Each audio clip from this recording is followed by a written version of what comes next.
नमस्ते फ्रेंड्स, आप सबका स्वागत है एस्ट्रो ज्ञान केंद्र में। पिछली वीडियो में मैंने आपको हाउसेस के बारे में बताया था, इन डेप्थ इन्फॉर्मेशन मैंने दी थी 12 हाउसेस के बारे में। आज हम जानेंगे एक्सपेक्ट के बारे में, दृष्टि जिसको कहते हैं। तो प्लेनेट, हर एक प्लेनेट की दृष्टियाँ होती है और वो प्लेनेट जिस घर में बैठते हैं वो उसको नहीं, जहाँ पे वो अपनी दृष्टि डालते हैं उस पर भी उस प्लेनेट का प्रभाव पड़ता है। तो सूर्य की 7वीं दृष्टि होती है, चंद्र की भी 7वीं दृष्टि होती है, गुरु की 5वीं, 7वीं और 9वीं दृष्टि होती है, बुध की 7वीं दृष्टि होती है, शुक्र की 7वीं दृष्टि होती है, मंगल की 4वीं, 7वीं और 8वीं दृष्टि होती है और शनि की 3री, 7वीं और 10वीं दृष्टि होती है। तो समझते हैं दृष्टि कैसे कैलकुलेट करते हैं। सूर्य, अगर सूर्य यहाँ पे बैठा है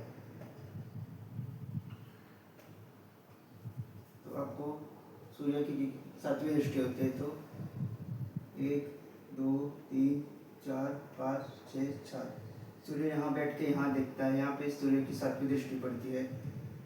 चंद्र अगर यहाँ पे है, तो चंद्र की 7वीं दृष्टि कहाँ पड़ेगी? 1, 2, 3, 4, 5, 6, 7 चंद्र की 7वीं दृष्टि यहाँ पड़ती है।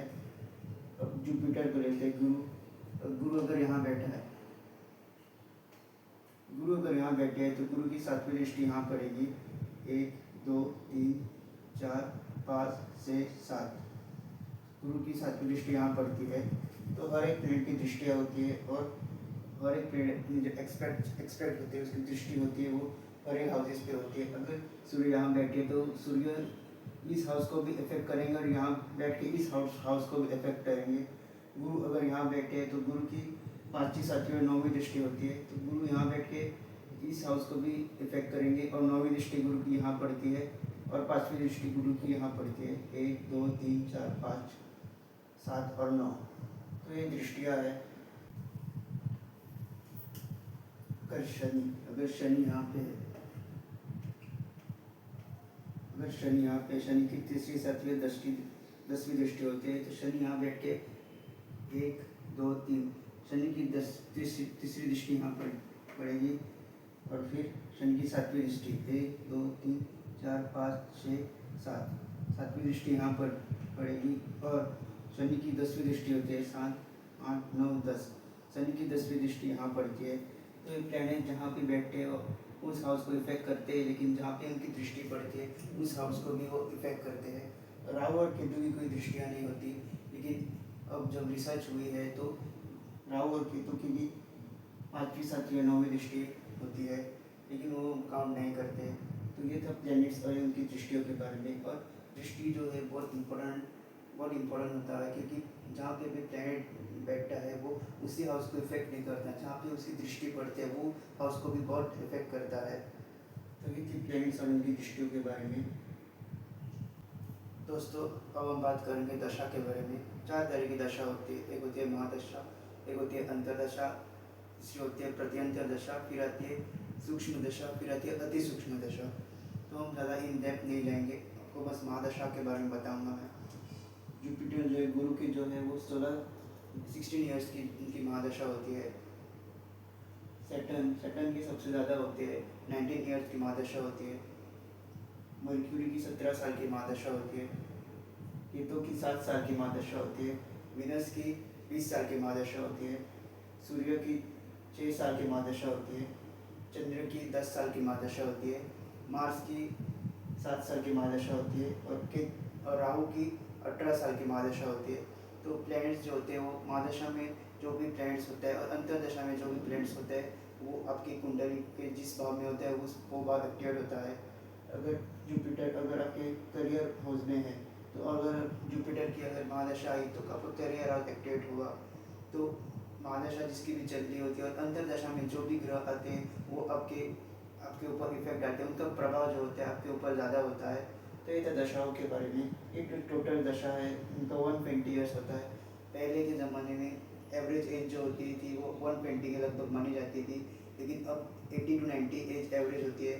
तो ऐसा हो सकता है कि हम सबको 1-2 ग्रहों की महादशा ना मिले, तो इनकी टोटल 120 होती है। तो ये था दशाओं के बारे में, जो बहुत इम्पोर्टेंट है। दशा से पता लग सकता है कि आपके जीवन में क्या होने वाला है। अगर कोई अच्छी ग्रह की महादशा चल रही है तो आपके साथ अच्छा ही होगा, कोई बुरे ग्रहों की महादशा चल रही है तो जीवन जो डिफिकल्टीज आ सकते हैं। ये तो दशाओं के बारे में। अगला हम जानते हैं कि एक ग्रह जो होता है, एक प्लैनेट जो होता है, वो एक राशि से दूसरी राशि परिवर्तन करने में कितना समय लगाता है, तो उसके बारे में हम जानेंगे। तो दोस्तों ये है कि एक राशि से दूसरी राशि जाने के कितना समय लगाता है। गुरु जो है एक राशि से दूसरी राशि परिवर्तन करने के लिए 1 साल से 13 महीने लगाते हैं। कभी 1 साल लगा, कभी कभी 13 महीने भी लग सकते हैं। गुरु एक राशि से दूसरी राशि जाने के लिए 1 साल लगाते हैं। सैटर्न शनि एक राशि से दूसरी राशि परिवर्तन करने के लिए 2.5 साल लगाते हैं, और इसीलिए शनि को स्लोएस्ट मूविंग प्लैनेट कहा जाता है। और शनि जिस भी राशि में होता है और जिस भी घर में होता है, उस घर के जो एट्रीब्यूट्स होते हैं उसको बहुत स्लो कर देता है। और शनि जो है पेशेंस का कारक भी है कि वो एक राशि से दूसरी राशि जाने के लिए 2.5 साल लगाता है, और 12 राशियों में ट्रांजिट करने के लिए वो 30 साल लगाता है। मर्क्यूरी 27 डेज लगाते हैं एक राशि से दूसरी राशि परिवर्तन करने के लिए। केतु एक राशि से दूसरी राशि जाने के लिए 18 महीने लगाते हैं। शुक्र एक राशि से दूसरी राशि परिवर्तन करने के लिए 30 दिन लग सकते हैं, 1 महीना लग सकता है। सूर्य जो है एक राशि से दूसरी राशि परिवर्तन करने के लिए 1 महीना लगाते हैं। आपने मकर संक्रांति के बारे में सुना ही होगा। जब सूर्यदेव मकर राशि में आते हैं तो सूर्यदेव एक राशि दूसरी राशि बदलने के लिए 30 साल लगाते हैं। चंद्र बहुत फास्टेस्ट मूविंग प्लैनेट है, और वो 2 दिन 6 घंटे में ट्रेवल करते हैं एक राशि से दूसरी राशि में। मार्स 45 डेज लगाते हैं एक राशि से दूसरी राशि परिवर्तन करने के लिए। और राहु जो है वो केतु के जैसे 18 महीने लगाते हैं एक राशि से दूसरी राशि परिवर्तन करने के लिए। तो ये था प्लैनेट्स के बारे में, और वो कितना समय लगाते हैं एक राशि से दूसरी राशि में परिवर्तन करने के लिए।